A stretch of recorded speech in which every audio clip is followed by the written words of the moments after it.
বিপদে পড়বে না তুমি যখন যেথায় যাও, বিপদে পড়বে না তুমি যখন যেথায় যাও। মায়ের দোয়া লও হে মুমিন, মায়ের দোয়া লও, মায়ের দোয়া লও হে মুমিন, মায়ের দোয়া লও। মায়ে যখন দোয়া করে পৌঁছে যায় আরশ পরে, সাথে সাথে কবুল হয় ফল দেখিতে পাও, সাথে সাথে কবুল হয় ফল দেখিতে পাও। মায়ের দোয়া লও হে মুমিন, মায়ের দোয়া লও, মায়ের দোয়া লও হে মুমিন, মায়ের দোয়া লও। মুসা আলাইহিস সালাম জিজ্ঞাসা করলেন, আল্লাহ কোন জায়গায় কসাইগিরি করে? আল্লাহ অ্যাড্রেস দিয়ে দিলেন, অমুক বাজারে গিয়া দেখবে একটা লোক কসাইগিরি করে, এই লোকটাই তোমার জান্নাতের বন্ধু হবে। মুসা পয়গম্বর মহান আল্লাহ রাব্বুল আলামিনের কাছ থেকে অ্যাড্রেস আর ঠিকানা নিয়ে বাজারের মধ্যে চলে গিয়েছে। যা দেখে কসাই তার যন্ত্রপাতি দিয়ে কুবায়া কুবায়া তার গোশতগুলোকে আলাদা করতেছে, গোশত বিক্রি করবে। কিন্তু বড় আশ্চর্যের বিষয় হইল, কসাই আস্তে করে গোশতগুলোকে যদিও কাটতেছে, কিছু কিছু গোশত থাকে গোশতের মধ্যে নরম গোশত, এই নরম গোশতকে এই কসাই আলাদা করে রাখে আর বাকি গোশতগুলোকে বিক্রি করে দেয়, নরম গোশতগুলো বিক্রি করে না। মুসা আলাইহিস সালাম দূর থেকে দেখতেছেন তার কাহিনীগুলো কি। এবার মুসা আলাইহিস সালাম আস্তে করে ওই কসাইয়ের কাছে এসে বলে, ভাই আমি ক্ষুধার্ত মানুষ, মুসাফির, আপনার বাড়িতে আজকে একটা অক্ত খানা খাইতে চাই, আপনার মেহমান হইতে চাই। কসাই দিনদার মানুষ মুসা পয়গম্বরকে বললেন, চলেন আমার সাথে। খাওয়ার জন্য মুসা নবীকে সাথে নিয়ে চলে আসছে বাড়ির মধ্যে।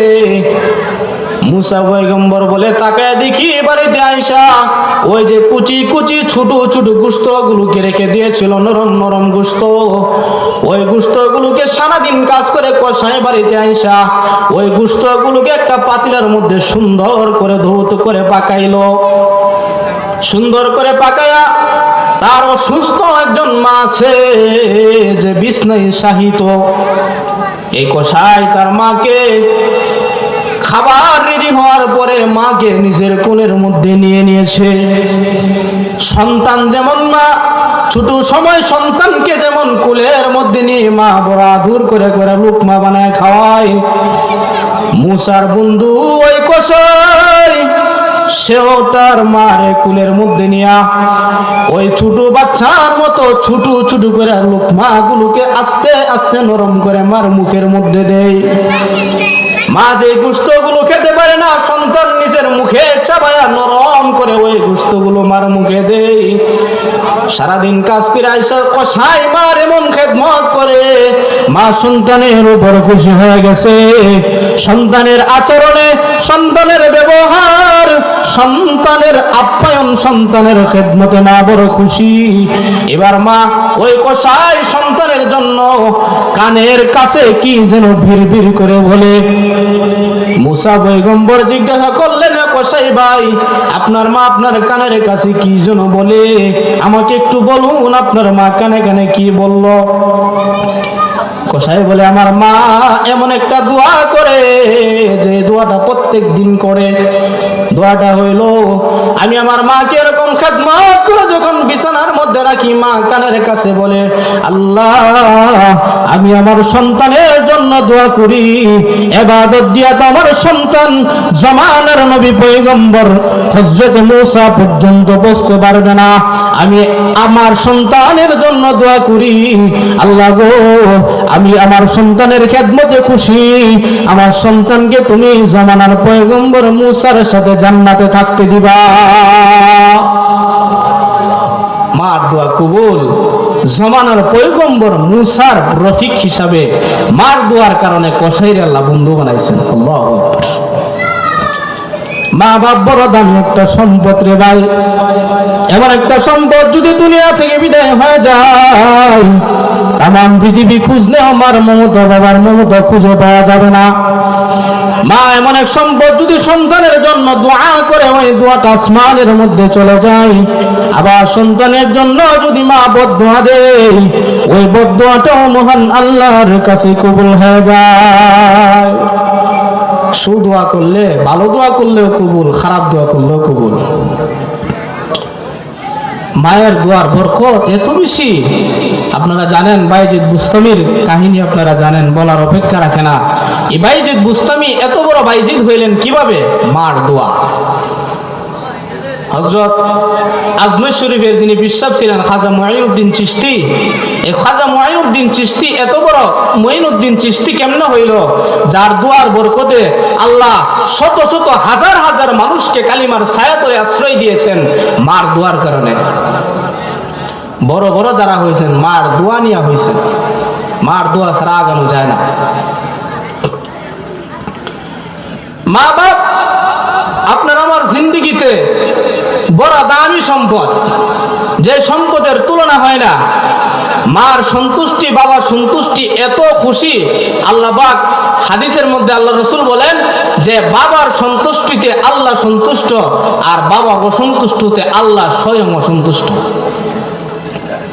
আল্লাহ নবীর সাহাবী হযরত আব্দুল্লাহ ইবনে আব্বাস রাদিয়াল্লাহু তাআলা আনহু বলেন, দুনিয়ার মানুষেরা রে, আল্লাহর হাবিব বলেছেন, যদি কোনো মাতা পিতার বাধ্যগত সন্তান, মা বাবার আশ্রয়কৃত সন্তান, মা বাবার প্রিয় কোনো সন্তান মা বাবার চেহারার মধ্যে মায়ের নজরে তাকায়, প্রতিটি তাকানোর কারণে, নজরের কারণে একটা করে কবুল ফজরের সওয়াব মহান আল্লাহ দান করেন।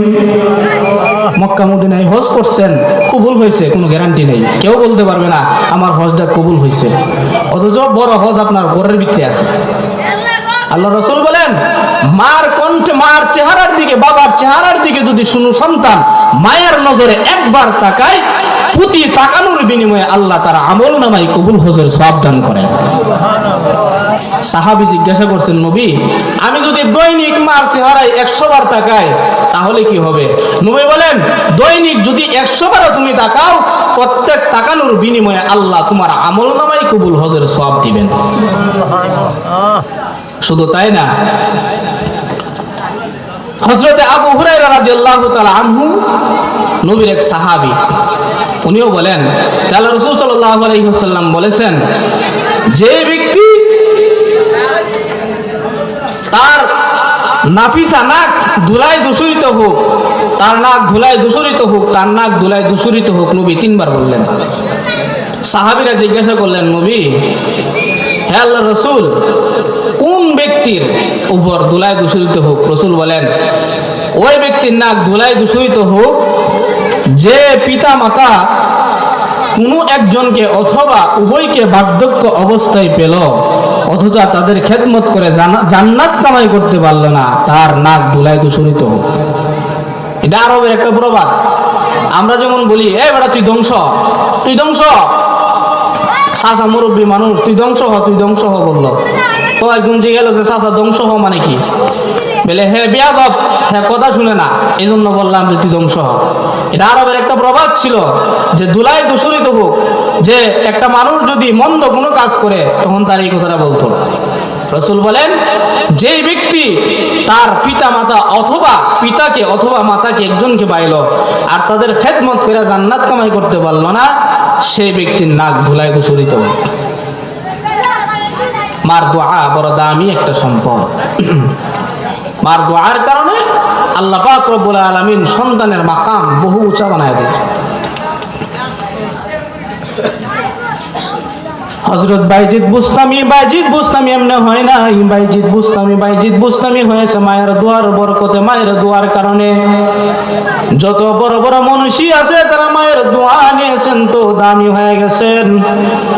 এজন্য মায়ের দোয়া যদি কোনো সন্তানের নসিব হয়ে যায়, আমার তেলাওয়াত কি খুতবার মধ্যে তেলাওয়াতকৃত হাদিসের মধ্যে বলেন, হযরতে আবু উমামা রাদিয়াল্লাহু তাআলা আনহু থেকে বর্ণিত হাদিস, মিশকাত এবং ইবনে মাজাহ শরীফের হাদিসের মধ্যে আসছে, রাসূল বলেন, রাসূলকে একজন সাহাবী জিজ্ঞাসা করলেন, ওগো নবীজি, মা বাবার কি কোনো হক সন্তানের উপর রয়েছে কিনা?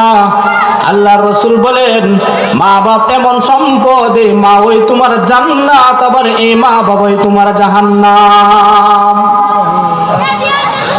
যদি কোনো সন্তান মায়ের অবাধ্য হয়, মায়ের বদদুয়া নিয়ে ফেলে, ওই সন্তান যতই হজ করুক না কেন কবুল হবে না।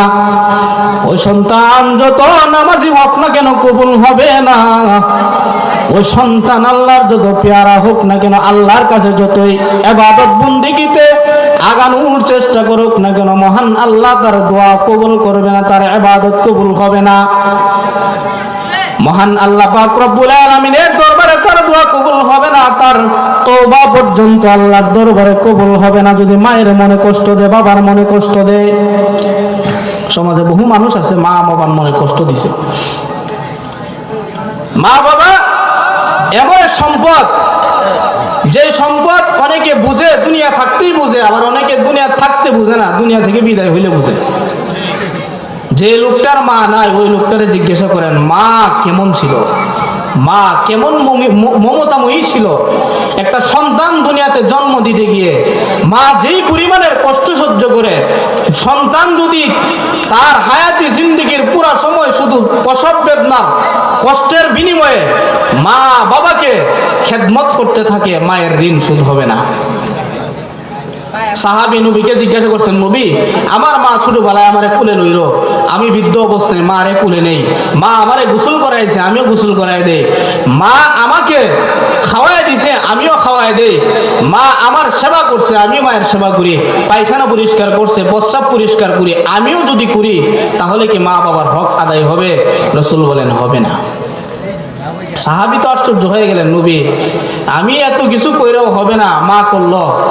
রাসূল বলে, হবে না এই কারণে যে একটা মা একটা বাবা যখন সন্তান লালন পালন করে, তখন মার মনে বাবার মনে কথা থাকে যে এই সন্তানটা বড় হোক নিঃস্বার্থে করে, আর বড় হইয়া বুড়া হইয়া যদি কেউ মা বাবার খেদমত করে, স্বার্থের লেগি করে। দেখবেন বাবার সম্পত্তি আছে বা মায়ের নামে জমি আছে, বাড়ি আছে, তো সন্তান মার খুব খেদমত করে, এটা কি সন্তান মন থেকে করে না বাড়ি পাওয়ার লাগি করে? বাড়ি পাওয়ার লাগি। আর কোন সন্তানকে মা বাবা বাড়ি পাওয়ার জন্য, মা বাবা কিছু পাওয়ার জন্য সন্তানের খেদমত করে না, সন্তানের এই কাজগুলো করে না, বরং সন্তানকে মা বাবা মন থেকে মহাব্বত করে বিদায় করে। এই জন্য মায়ের দোয়া লওয়ার দরকার আছে না?